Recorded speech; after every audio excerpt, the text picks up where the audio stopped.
सलाम, नमस्ते, सत श्री अकाल। मैं हूं रजा और आप देख रहे हैं दोस्तों रजाग्राफी।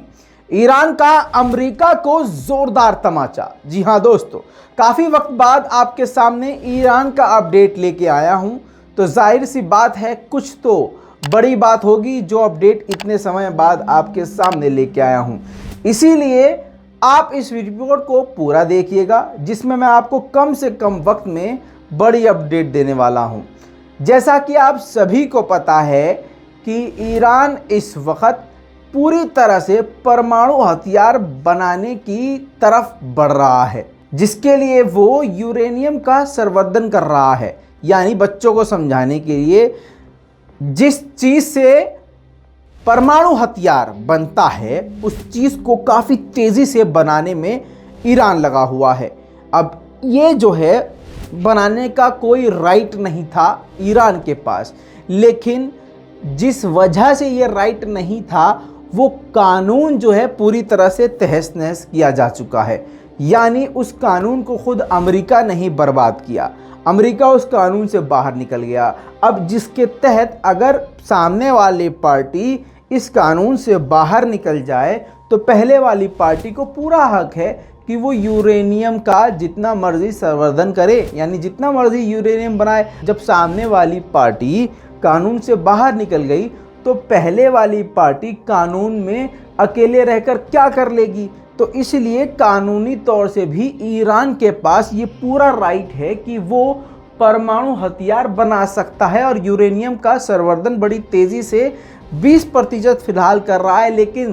लेकिन आपको बता दूं, 20% तो ये कहा जा रहा है, लेकिन इजराइल और दूसरी कंट्रीज़ का ये भी दावा है, इवन जो बड़े विशेषज्ञ हैं उनका ये कहना ये है कि ईरान तेज़ी के साथ ये जो 20% दिखा रहा है कि हम 20% यूरेनियम संवर्धन कर रहे हैं, बल्कि इससे ज़्यादा भी यूरेनियम का निर्माण कर रहा है। इसी वजह से इजराइल अमेरिका पहले ही बोल चुके हैं कि जितनी तेज़ी से यूरेनियम बढ़ा रहा है उसी तेज़ी से ये अंदाज़ा लगाया जा रहा है कि कुछ ही महीनों में ईरान के पास परमाणु हथियार मौजूद होगा। दोस्तों, आपको पता है कि डोनाल्ड ट्रंप जो है उनकी सोच पूरी तरह से ईरान के खिलाफ थी, लेकिन बाइडेन सरकार जब से आई है वो लगातार कोशिश कर रही है कि ईरान से बातचीत हो सके। शुरू में बाइडेन ने अकड़ थोड़ी सी दिखाई, लेकिन अब आज के दौर में जो आज ये सबसे बड़ी खबर आपको बता रहा हूँ उसमें ये है कि बाइडेन प्रशासन ने ईरान के सामने थोड़ी सी कमर झुका दी है ताकि ईरान भी झुके, लेकिन ईरान ने झुकने से इनकार कर दिया है। ईरान ने दो टूक बोली है, लेकिन वो दो टूक क्या बोली है वो बाद में। लेकिन अमेरिका ने क्या किया है पहले वो समझ लीजिए। व्हाइट हाउस की प्रवक्ता जीन साकी ने कानूनों का और अपनी डेमोक्रेसी का और अपने अमेरिका के अच्छा होने की इमेज दिखाते हुए इस बात को कहा कि व्हाइट हाउस यानी अमेरिका सामने वाले देश से कूटनीतिक और रणनीतिक बात करने के लिए कटिबद्ध है। बहुत ज़्यादा मुश्किल हो रहा है, मुझे पता है ऐसे जुमले बोल रहा हूँ, लेकिन आसान ज़बान में समझाने की कोशिश करूँगा कि कुल मिलाकर व्हाइट हाउस ने कहा है कि भाई साहब, हम बहुत बढ़िया हैं और हम लड़ाई दंगे में नहीं पड़ते हैं, हम प्यार मोहब्बत से बात करके मैटर को निपटाना चाहते हैं। इसी वजह से हम तेहरान यानी ईरान के सामने कुछ प्रस्ताव रख रहे हैं जिससे वो राज़ी हो जाए और कुछ जो नियम बनाए हैं हमने उनके लिए, ईरान के लिए, उन नियमों का पालन करे। जो बाइडेन सरकार ने ये भी बात कही है कि अगर ईरान हमसे बात करने के लिए तैयार है तो वो बताए, पहला कदम हम ही उठाएंगे बात करने के लिए। लेकिन इस पर ईरान का क्या कहना है वो दो टूक है, वो भी आपको बाद में बताएंगे। दोस्तों, आपको याद होगा कि दक्षिण कोरिया में ईरान की काफ़ी मोटी रकम फंसी हुई है, जिस रकम को अमेरिका ने रुकवाया है। जी हाँ, अब अमेरिका ईरान को दबाने की कोशिश कर रहा है और बातचीत वो हमसे कर ले। एक तरह से तो हाथ भी जोड़ रहा है, दूसरी तरफ से वो पीठ पे ईरान के मुक्का भी मारने की कोशिश कर रहा है। आगे से तो प्लीज़ कर रहा है कि प्लीज़ हमसे बात कर लीजिए, हम तो बड़े साफ दिल के हैं, हम आपसे बातचीत करके मैटर निपटाना चाहते हैं। लेकिन आगे से ये भी कह रहा है कि अगर आपने हमारी ये बात मान ली और हमसे बैठकर बात भी कर ली तो हम आपका जो दक्षिण कोरिया में जो पैसा रुका हुआ है वो आपका रिलीज करवा देंगे।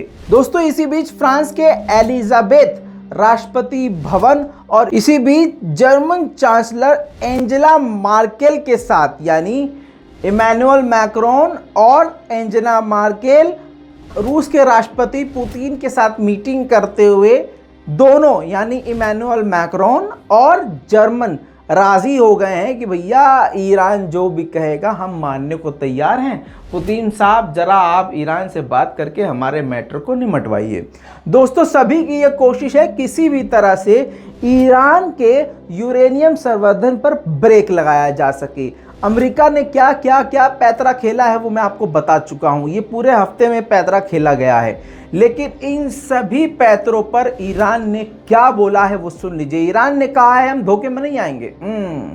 ईरान ने साफ कह दिया है इस बार ईरान धोखे में नहीं आएगा जब तक ईरान पर लगी पाबंदियों को पूरी तरह से, हर पाबंदी को A to Z पाबंदियों को पूरी तरह से खत्म नहीं किया जाएगा।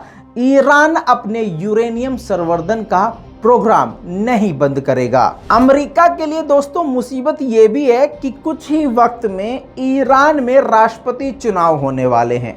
तो जवाद ज़रीफ ने पहले ही कह दिया है कि बेटा ऑफर लिमिटेड टाइम के लिए है, दूसरी सरकार आ गई तो वो तुमसे बात भी नहीं करेगी, क्योंकि ईरान का बच्चा बच्चा अमेरिका से नफरत करता है।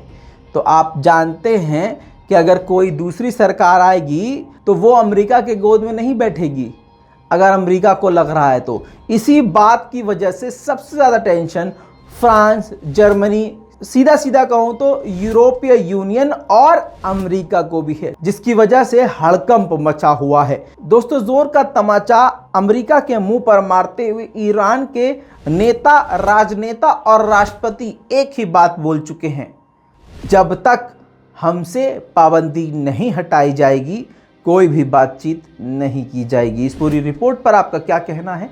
ईरान के बारे में आपका क्या कहना है? अमेरिका के बारे में आपका क्या कहना है? नीचे कमेंट ज़रूर कीजिएगा। इस वीडियो रिपोर्ट को शेयर करना मत भूलिएगा। जय हिंद।